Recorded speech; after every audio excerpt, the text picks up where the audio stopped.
শীতে জমে যাওয়া এক নেকড়ে। নড়াচড়া না করলে এর মৃত্যু অবধারিত।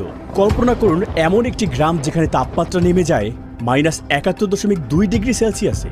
সেখানে মাত্র কয়েক মিনিট বাইরে থাকলেই হতে পারে ফ্রস্ট বাইট, অঙ্গহানি, এমনকি মৃত্যু। এটা কি ফ্রস্ট বাইট? ও হ্যাঁ, মাত্র 15 মিনিটের একটু বেশি সময় বাইরে থাকার পর আমার নাক সাদা হয়ে যায়, কোষের ভেতরে বরফ কণা জমতে শুরু করে আর টিস্যুগুলো মরতে শুরু করে। আর যদি 5 মিনিট বাইরে থাকতাম আমার নাকে টিস্যু স্থায়ীভাবে ক্ষতিগ্রস্ত হয়ে যেত। মানুষ যখন বাইরে নিঃশ্বাস ফেলে তখন মনে হয় পিছনে শুকনো ঘাসের শব্দ হচ্ছে। আসলে এটা হলো গরম নিঃশ্বাস বরফ কণায় পরিণত হওয়ার শব্দ। আমি এখন পৃথিবীর সবচেয়ে ঠান্ডা বসবাসযোগ্য স্থানে রয়েছি।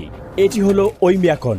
বেঁচে থাকতে আমি প্রায় 20 স্তরেরও বেশি পোশাক পরেছি, যার ওজন প্রায় 14 কেজি। 30 ডিগ্রি সেলসিয়াসের ঘর থেকে বের হওয়া মানে এক লাফে 100 ডিগ্রিরও বেশি তাপমাত্রা কমে